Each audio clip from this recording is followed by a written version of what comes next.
एक हमारे उत्तर प्रदेश में एक परम भक्त हुए, भक्तमाल जी में उनकी कथा आती है। उनका नाम था मदन मोहन सूरदास। क्या नाम था? वैसे उनका असली नाम था सूरध्वज। क्या नाम था? सूरध्वज। आप हरदोई करके एक जगह है उत्तर प्रदेश में, हरदोई के पास में संडीला नाम का एक स्थान था। वहां के सूबेदार थे। अकबर ने आपको वहां का सूबेदार बना दिया था। तो आपका काम क्या था? बहुत ध्यानपूर्वक सुनिएगा। साल भर पूरे नगर के व्यापारियों से, नगर के बड़े बड़े सेठ साहूकारों से कर इकट्ठा करते थे, टैक्स इकट्ठा करते, और साल में एक दिन वो साल भर का जो कर था वो दिल्ली भेजते थे बादशाह के पास। बहुत सावधानी से सुनना। तो आपका ये काम था कर इकट्ठा करना, और इकट्ठा करके सारा कर जो है वो बादशाह को भेज देना।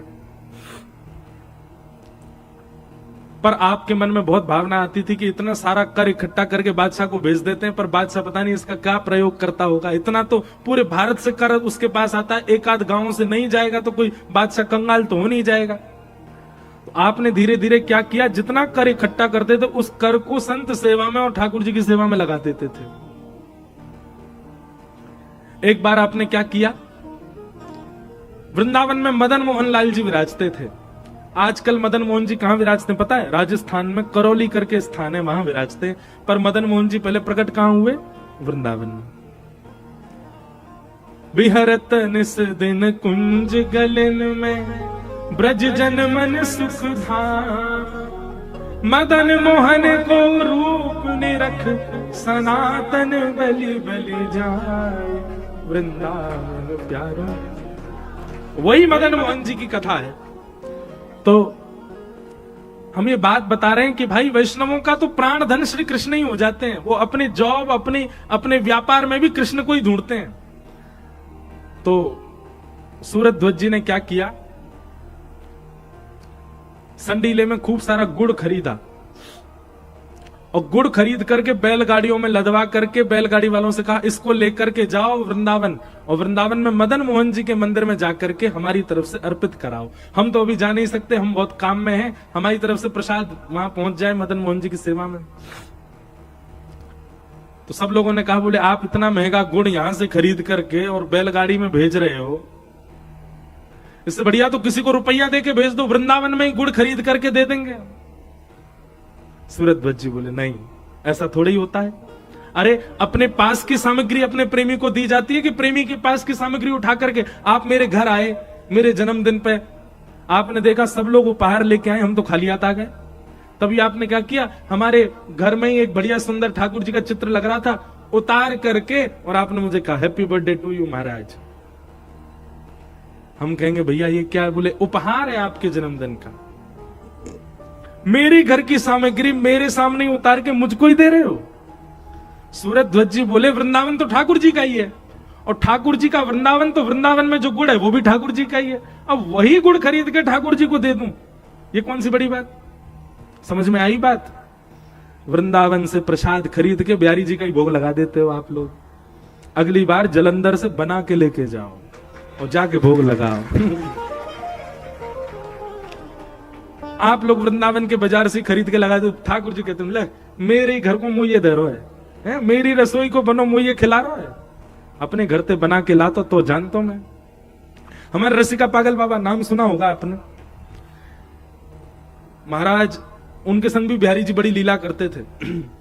पूज्य श्री रसिका पागल बाबा महाराज बहुत अच्छे कीर्तन गाते थे। तो एक बार उनने कोई बहुत सुंदर लड्डू बनाए, और लड्डू बना करके थोड़े अस्वस्थ रहे होंगे, मंदिर नहीं जा पाए, किसी बालक को बोले सुन बिहारी जी को भोग लगाया। बालक बोला ठीक। अब बालक था आलसी, उसने क्या किया, वो पीछे से ही खड़ा हुआ, उसने देखी बहुत भीड़ भाड़ हो रही है, और उसने ऐसे ही ऊपर से दिखा के लड्डू और लेके वापस चला गया। महाराज जी ने पूछा भोग लगाया है वो बिहारी जी को? बोले हाँ लगाया है बाबा।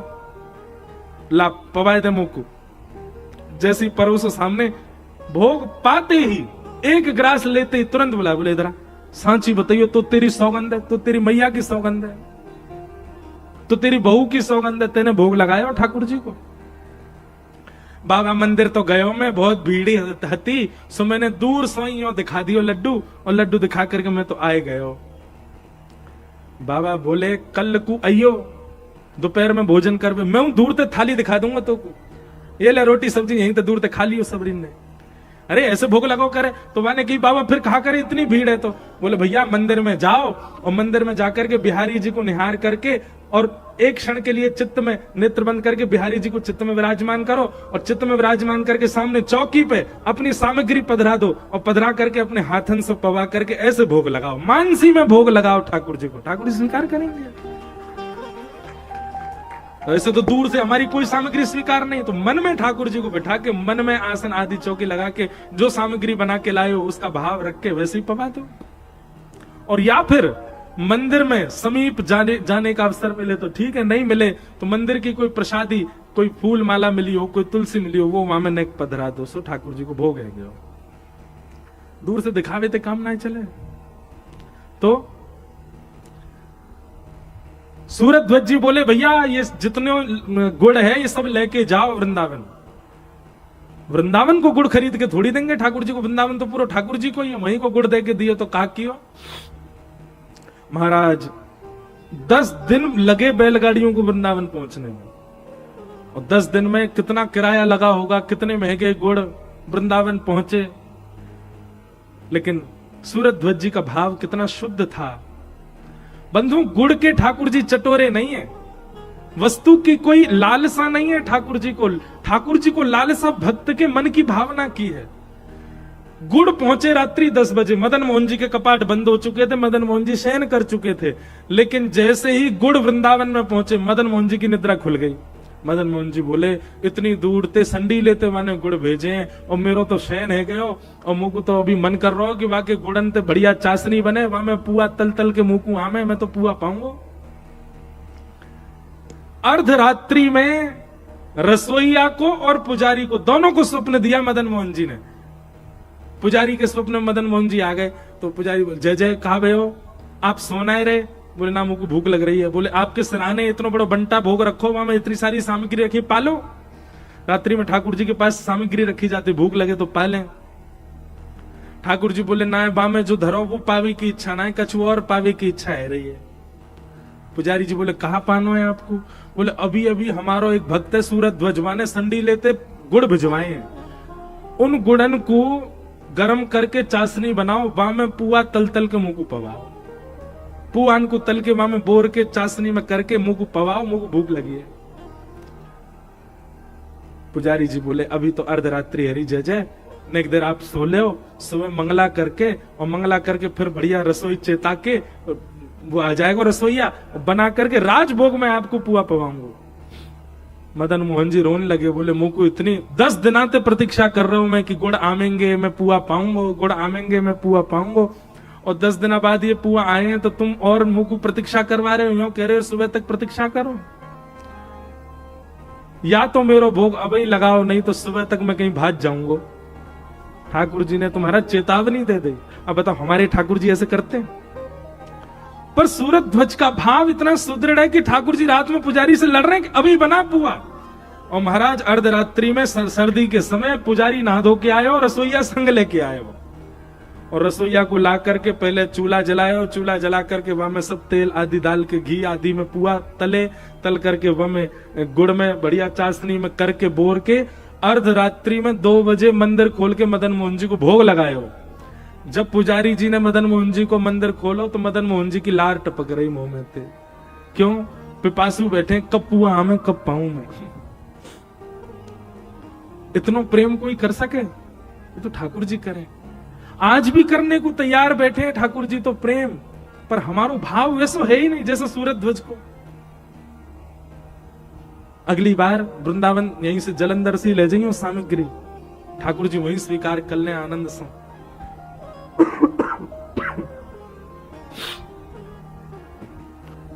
तो भागवत जी से रस की कामना करो, भागवत जी से फल की कामना मत करो। भागवत जी तो स्वयं फल है आपके सत्कर्मों का, आपके भजन का, आपके पूर्व में किए गए सारे सत्कर्मों का आज आपको फल मिला है कि आप कथा सुन रहे हो। भागवत जी फल स्वरूप मिली है आपको, फल से फल नहीं मांगा जाता। फल से तो रस मांगा जाता है, और रसो वैसह, रस कौन है? श्री कृष्ण। भागवत जी तो कृष्ण मांगो, भागवत जी से तो ठाकुर जी मांगो। पिबत भागवतम रसमालयो, मोहर हो रसिका भुवि भावुका। भागवत की कथा को अपने कान रूपी दोनों में भर भर के पियो। पिबत भागवतम रसमालयम मोहर हो, कब तक पियो? बोले पीते ही रहो, पीते ही रहो, जब तक ठाकुर जी मिल नहीं जाए तब तक पीते ही रहो। अरे कहां तक कहें, हमारे यहाँ तो ऐसे ऐसे भक्त भी हुए, ठाकुर जी मिल गए, वाके बाद भी कथा नहीं छोड़ी। श्री हनुमान जी महाराज साकेत धाम गए नहीं राम जी के साथ में। क्यों? राम जी से पूछा वहां कथा होती है? बोले नहीं, कथा तो नहीं होती साकेत में। बोले हनुमान जी बोले तो हम नहीं जाएंगे। राम जी बोले जहां हम साक्षात बैठे हैं वहां कथा की क्या आवश्यकता? कथा तो वहां होती है जहां हमारा अनुभव नहीं है, जहां हमारा प्रत्यक्ष दर्शन नहीं, कथा तो वहां होती है। हनुमान जी बोले भगवान साकेत आपको बधाई में देते हैं, पर हम तो नहीं जाएंगे। क्यों? क्योंकि आपकी कथा वहां नहीं है। पृथ्वी पर रहना मंजूर है। क्यों? क्योंकि कथा यहां होती रहती है, कहीं ना कहीं कथा सुनने को मिल ही जाती है। यत्र यत्र रघुनाथ कीर्तनम तत्र तत्र कृतमस्तकांजलिम वाष्पवारि परिपूर्ण लोचनम मारुतिम नमत राक्षसांतकम। अच्छा एक चीज आज सुनो, महाराज जी ने भी मुझे कहा कि आप थोड़ा कहिएगा सब हिंदू एक हो, हनुमान चालीसा का पाठ करें। हनुमान चालीसा का पाठ हनुमान जी को नहीं सुनाना होता, हनुमान चालीसा का पाठ स्वयं को सुनाना है। हनुमान चालीसा का पाठ अपने जीवन में आने वाले आर्तों को सुनाना है। हनुमान जी के सन्मुख बैठ करके तो राम नाम सुनाना चाहिए, हनुमान जी के सन्मुख बैठ करके तो कोई कथा सुनानी चाहिए। हम जब भी कहीं हनुमान जी के मंदिर जाते हैं, कहीं भी पूरे भारत में या कहीं भी जहां पे भी हनुमान जी विराजते हैं, हम एक लीला या एक प्रसंग जरूर हनुमान जी को सुनाते हैं। क्यों? प्रभु चरित्र सुन वेको रसिया, राम लखन सीतामन रसिया। ठाकुर जी की लीला इतनी प्रिय लगती है, हनुमान जी को इतनी प्रिय लगती है कि आप कभी की गई ब्रज की तब प्रिय पाया, नाम रस मीठा है, नाम रस मीठा है, कृष्ण रस मीठा है, कृष्ण रस मीठा है, एक कथा रस मीठा रे, रस मीठा है, ओ कथा रस मीठा रे, कथा रस मीठा है, ओ कोई पीवे, कोई पीवे, ओ कोई पीवे, हाँ कोई पीवे, कोई पीवे, कोई पीवे, कोई पीवे संत सुजान नाम रस मीठा रे, नाम रस मीठा है, नाम रस मीठा रे, नाम रस मीठा। और किसने पिया? ओ राजवंश की रानी पी गई एक बूंद इस रस का भैया रे, एक बूंद इस रस का भैया रे, एक बूंद इस रस का। और आधी रात महल तज चल दी, रहा न मनवा बस का भैया रे, रहा न मनवा बस का भैया रे, रहा न मनवा बस का। हे गिरधर की दीवानी मीरा, गिरधर की दीवानी मीरा, प्यारे गिरधर की दीवानी मीरा, गिरधर की दीवानी मीरा। हे ध्यान छूटा यश का भैया रे, ध्यान छूटा यश का भैया रे, ध्यान छूटा यश का भैया रे। हे बन बन डोले श्याम दीवानी, बन बन डोले श्याम दीवानी, हाँ बन बन डोले श्याम दीवानी, बन बन डोले श्याम दीवानी। क्योंकि लगा नाम का चस्का, नाम रस मीठा रे, नाम रस मीठा, कृष्ण रस मीठा रे, कृष्ण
कबीरा मन हरि पाछे डोले, मन हरि पाछे डोले, भैया रे मन हरि पाछे डोले। ऐसा पी गया संत कबीरा मन हरि पाछे डोले, भैया रे मन हरि पाछे डोले, भैया रे मन हरि पाछे और डोले।